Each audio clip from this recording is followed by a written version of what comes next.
యుగాలైనా ఎన్ని అవకాశాలు ఇచ్చినా మనిషి మారడు. ఎందుకంటే మానవ జాతి నీచమైనది. అయినా వీడైతే మానవ జాతి నీచం అంటున్నాడు. అయినా వీడికి మనం డైరెక్ట్ చెప్తే అర్థం కాదు.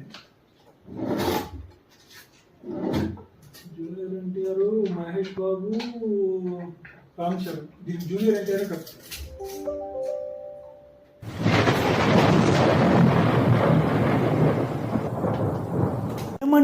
ఏమంటివి మానవ జాతి నీచమా?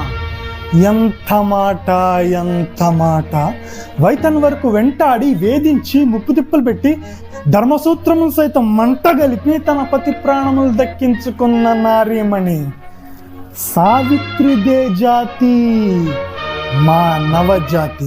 తన భక్తితో సాక్షాత్ పరమశివుణ్ణి ప్రత్యక్షం గావించి మీ పాశమును సైతం గడ్డిపోతగా నుంచి ప్రాణహరులైన మిమ్మల్నే ప్రాణభయంతో పరుగులెట్టించిన పసివాడు మార్కండేయుడిదే జాతి మానవ జాతి.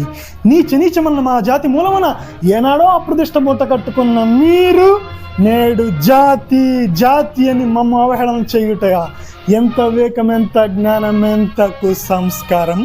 నేటి నుంచి దేవుడు అధికుడు, నరుడు అదముడు అనే కించభావాన్ని కోకుడ వేళతో సైతం పెక్కలించి వేసేదా. ముక్కులు బందే ముక్కోడి దేవతలు, దిక్కులు నేల అష్టదిక్పాలకులు, మరుగునిచ్చే పంచభూతం సైతం జహోన్నరుడను హర్షించే విధముగా సింహాసనాన్ని అధిష్ఠించదా. వర్ణమైన రత్న గజాలంకృతం ఈ సభా మందిరమున అకుంఠిత సేవా దీక్ష పరివార సమూహ మధ్యమున భూతల పరిరక్షణ ధర్మమైన ఈ రౌరవమున సర్వదా శతద సహస్రత పాప పంకిలమైన కుల మత జాతి కులమును సమూలముగా శాశ్వతముగా ప్రక్షాళనగా వించదా. Any doubts?